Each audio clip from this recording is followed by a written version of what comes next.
Todo mundo já percebeu que nós vivemos hoje num sistema em que o judiciário ele manda e desmanda sem qualquer tipo de limite. Hoje o judiciário já faz parte do processo legislativo brasileiro.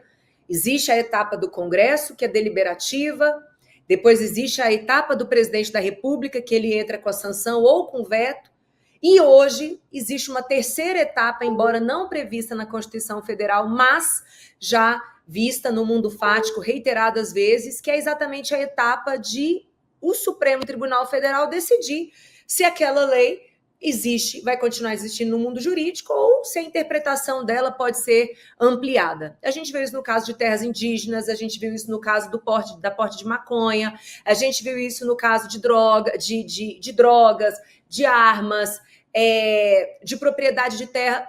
A gente vê o Supremo Tribunal Federal se manifestar diante de diversos casos. E para piorar, quem faz essa provocação são os partidos políticos, que na sua essência deveriam resguardar as prerrogativas dos partidos políticos e, consequentemente, dos seus parlamentares, daqueles que foram eleitos usando a sua plataforma.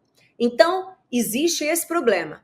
A falta de limite, a falta de controle do Poder Judiciário, que a gente sabe que deveria ser limitado pelo Senado Federal, que se abstém dessa função. Agora, levantar essa discussão sobre semipresidencialismo, que é diferente de parlamentarismo, me parece uma estratégia para desviar o foco daquilo que deveria ser feito. Quando a gente fala de parlamentarismo, a gente vê o parlamentarismo, por exemplo, ser aplicado em países que pertencem principalmente ali ao Reino Unido, são os países da Commonwealth, em que nós temos a figura do rei, né, do monarca, hoje é o Rei Charles, o terceiro, e nós temos a figura do primeiro-ministro, que é escolhido pelo parlamento para fazer as funções de chefe de governo.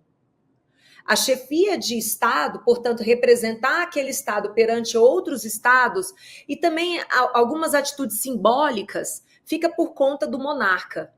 E é importante a gente falar também que na Inglaterra já se fez um plebiscito e a população decidiu por manter a monarquia lá da Inglaterra. Então, a monarquia da Inglaterra, ela encontra uma legitimidade popular. Ela só se mantém porque o povo assim o quer. No Brasil, nós não temos uma monarquia. Até vale um debate se foi bom para a gente ter saído da monarquia e ter entrado na república, né? Mas o fato é que nós não teríamos a figura de um rei, a figura de uma rainha para ocupar essa figura de chefe de Estado, no caso de um parlamentarismo.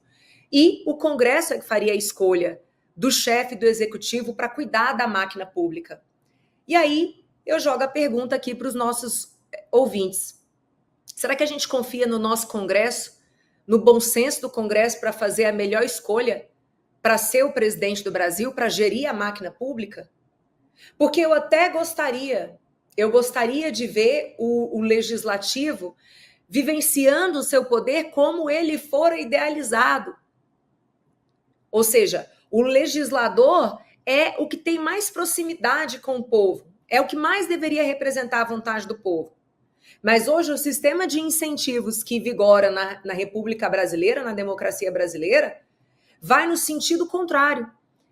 O legislador não se preocupa mais em representar o povo, ele se preocupa em tomar medidas para que ele seja reeleito. Então o incentivo é para que ele seja populista. Então o incentivo que ele tem é que ele negocie o seu voto dentro do Congresso a partir da liberação de emendas parlamentares, que é o dinheiro que o executivo coloca no orçamento para o legislativo executar. Aí, o deputado federal, o deputado senador, consegue construir um hospital, consegue construir uma ponte, consegue reformar uma estrada, e aí, dessa maneira, ele atende ao seu reduto eleitoral. As grandes questões do Brasil, do país como um todo, elas ficam relegadas a um segundo plano, porque é difícil até de comunicar o que o deputado está fazendo para o bem do cidadão anônimo e não para o bem daquele cidadão que está organizado num sindicato ou então numa outra agremiação corporativa. Então, a grande distorção que a gente vê hoje entre a vontade do eleitor e o que faz um parlamentar Eu entendo que acontece por causa das emendas parlamentares. Dessa abertura que criou-se para que os próprios parlamentares façam indicação no orçamento. E é essa a moeda de negociação junto ao presidente da República. O presidente da República, ele tem ou não, mas vamos colocar no mundo ideal, ele tem um plano de governo que foi escolhido diretamente pela população, diretamente pelo voto popular da população, que optou-se por aquele modelo de desenvolvimento, e o presidente da República deveria fazer encaminhamentos de projetos de lei condizentes com esse plano de governo que fora escolhido pelo povo. Agora, hoje no Brasil, o voto do deputado é determinado pela liberação de emenda. É como se a ideologia do partido tivesse morrido. São apenas nos casos extremamente ideológicos que a gente percebe uma clara diferença entre esquerda e entre direita. Porque quando a questão não é puramente ideológica, como no caso de um aborto, como no caso de droga, como no caso de pautas LGBT, tirando esses aspectos que se relacionam ao comportamento, quando a gente entra na esfera econômica, a gente não percebe muita diferença de voto de um deputado do PL para um deputado do PT, tampouco para um deputado do Centrão, porque houve ali um grande acordão em torno daquilo que o presidente da República precisa e ele paga esses deputados a partir da liberação de emenda.